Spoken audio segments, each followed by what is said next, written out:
run through Framingham, take advantage of the relatively flat section. The crowds will be larger and louder than in earlier runs, so let their enthusiasm fuel you. But don't forget, you still need to hold back a little. The 10K point is one of the most crucial on the entire race course, because if you're running at a pace that's faster than your personal best, you may have gone out too quickly, and you'll immediately need to adjust your pace.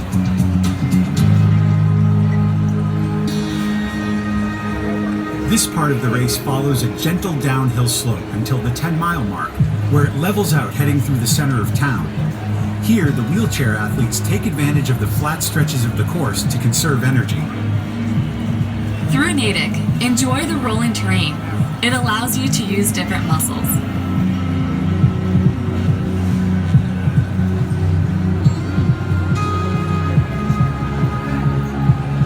There's sort of a quiet area between Natick and Wellesley.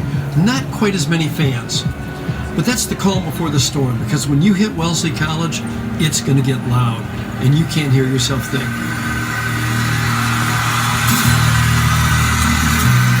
The Wellesley Scream Tunnel will raise the hair on your skin, it'll give you the chills, it will ring in your ears, and it is going to be a memory that sticks with you for the rest of your life.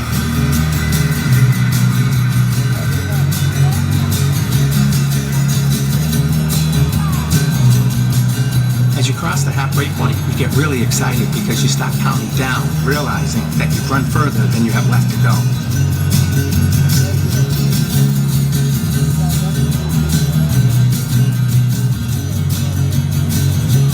At this point, you're only about a mile away from some of the sharpest drops and steepest climbs in the entire race.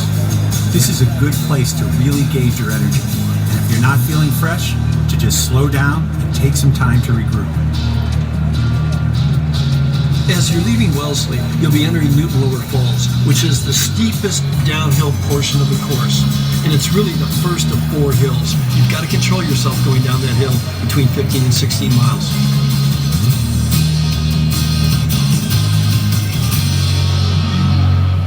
As you approach the uphill at mile 16, it almost feels like an optical illusion because you can't really see it, but you can feel it, and that crowd is yelling and screaming and helping you get up and over that hill.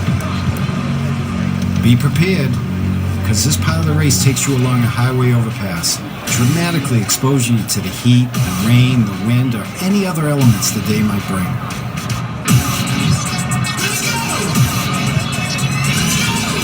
The Newton Hills are probably the most challenging part of the course, and you head into a set of 4. Don't think of it as 4 Newton Hills. Focus on each one at a time. Get up, use the downhill to recover, let your body recoup, and then focus on tackling that next hill.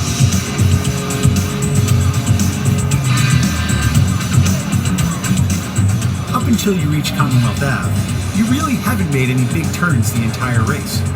But as you take that right and see those huge crowds cheering you on, it'll be a great boost for the miles ahead. The best tip I ever got for running hills, and which I think applies to these hills in Newton, is to put together 10 quick steps at the top of the hill. That way you get your pace back very quickly. As you head down the second hill and the road starts to flatten, it can fool you into thinking that the worst is over. But remember, you still haven't reached the infamous Heartbreak Hill.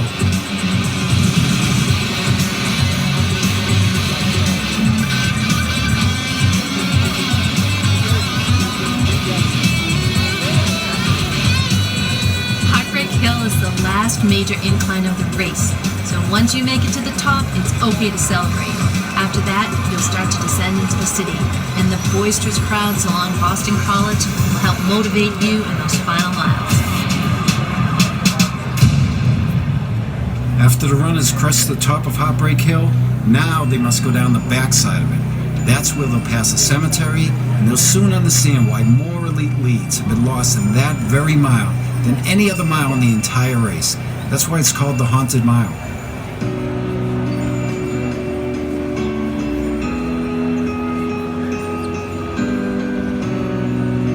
Before entering Cleveland Circle, the race turns abruptly right onto Chestnut Hill Ave, then goes left 300 yards onto Beacon Street. Here, it's good to maintain your speed, going into the left-hand turn, but you also need to be careful of the train tracks that you will need to cross. As you leave Cleveland Circle and head towards Coolidge Corner, everything will be hurting you. Your calves, your quads, your hamstrings, your arms. But keep moving forward. You've prepared for this moment. Set your sights on someone ahead of you and dig deep. You've got this. When you get to Brookline, the crowds are incredible. Boston has some of the greatest fans in the world, and there's a ton of energy around there. You're going to be hurting because that's the marathon. Tap into the energy around you, use the momentum of the course, and let it help you to the finish line.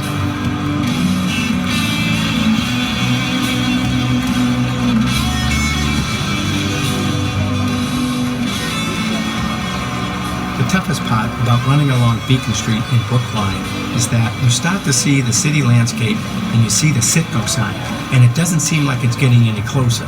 But once you reach that 1 mile to go, you know you've made it. Down into Kenmore Square, the crowds are tremendous. You've got the Red Sox fans just coming out of the baseball game. You've got college students. Everybody's out there. The crowds are building, and you know you're close. Here, the incline under the Tommy Leonard Bridge can really break your stride.